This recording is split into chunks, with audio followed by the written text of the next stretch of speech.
Now, what I'm about to share with you are Shree Maharaj's direct words.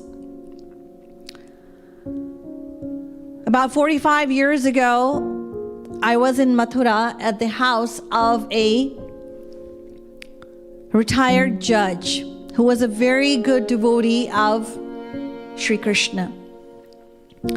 Whenever I was in Mathura, I used to stay with him. He had a younger brother who was a collector. Once, when I was at the house of the retired judge, the younger brother came to visit his older brother. There was a big difference between the two in that the younger brother, who was the collector, was very much against godly people. He would become annoyed at the mere mention of saints and sadhus. He would curse them and declare them all to be hypocrites and rascals. So, on one occasion, when I was at the house of the retired judge, the younger brother paid an unexpected visit, and seeing me over there, he was filled with rage, but he couldn't do anything. As for myself, I was very young at the time, and I wasn't even dressing like a Babaji. I was not a Jagadguru yet.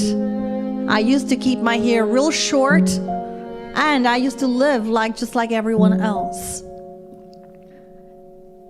There was no such discipline. There was nothing such as discipline in my life in those days. Some of you may have heard what my life was like in those days. And you may have heard stories about it. Sometimes I used to eat 50 rotis in one sitting. And sometimes I didn't eat anything for 10 days or so. In those days, people used to feed me with their own hands. And I used to eat as much as anyone would put, or as little as anyone would put into my mouth. I did not carry any clothes with me when I traveled. I wore whatever the host had in his house. It could be a dhoti or a pair of pants or even a lady's sari. That was my life in those days. So that day I was giving a private talk in front of 25 to 30 people. Nothing formal, just talking about a few things. And so Mr. Collector, consumed with anger, he was pacing up and down the veranda as I was talking. And he had no other choice but to listen to what I was saying. And so the more he heard me, his anger began to subside. And he started to think, he is so very young and yet he speaks so intelligently. So he just stood in the veranda and he heard me.